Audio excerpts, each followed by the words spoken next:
Yo, that's crazy, guys. That's crazy. You know that guy saying on the news? A guy on the news talk about what Donald Trump, that lady said 3 weeks, 3 weeks I'm gonna sit down the,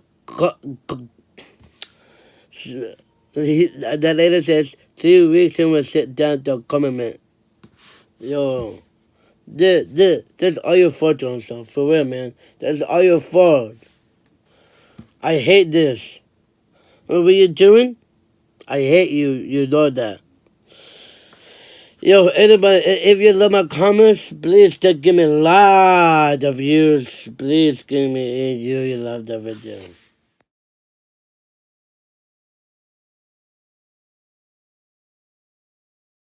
He begins this week. President Trump is reeling after last week ended with a remarkable cave on his demand for a border wall. Today, House Speaker Nancy Pelosi extended an invitation to the president for his State of the Union speech, announcing the new date as February 5th. His capitulation on the wall may have ended the 5-week government shutdown, but it leaves the president weakened and bracing for even more challenges ahead. A bipartisan group of lawmakers will begin meeting on Wednesday to try to hash out an agreement on border security, including the wall, but the president has already thrown cold water on those negotiations. In an interview with the Wall Street Journal, the president was asked about the chances of a deal in the next 3 weeks. He said, quote, "I personally think it's less than 50-50.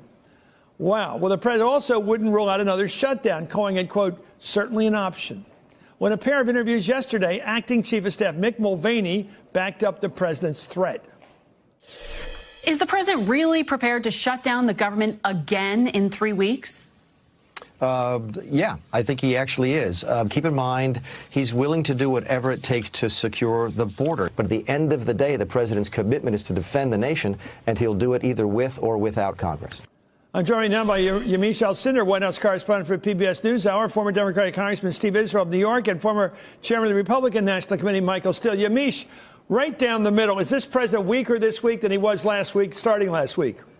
Well, I think if you ask the president's opponents and if you ask independents, I think they see the president as weaker because he really ended the shutdown on Nancy Pelosi's terms. However, the White House is sticking to this idea that the president hasn't given up ground here, that he's only said that after 35 days of holding up the government, that he'll have this committee work on wall funding and that he will in some way get the money for his wall. But it's no doubt, it's really very clear that the president is obviously frustrated with the situation that he's in. He's even lashing out at Fox News, his favorite network, for the coverage that they had on him ending the shutdown on Nancy Pelosi's terms. Well, he's blaming everybody. He's like Groucho Marx, Steve. You know, he's out there blaming everybody. I'll fight anybody in the house for $1. He's after Ann Coulter now. He says she's being hostile. I mean, come on, this is pathetic. He's the president of the United States. And he's worried about somebody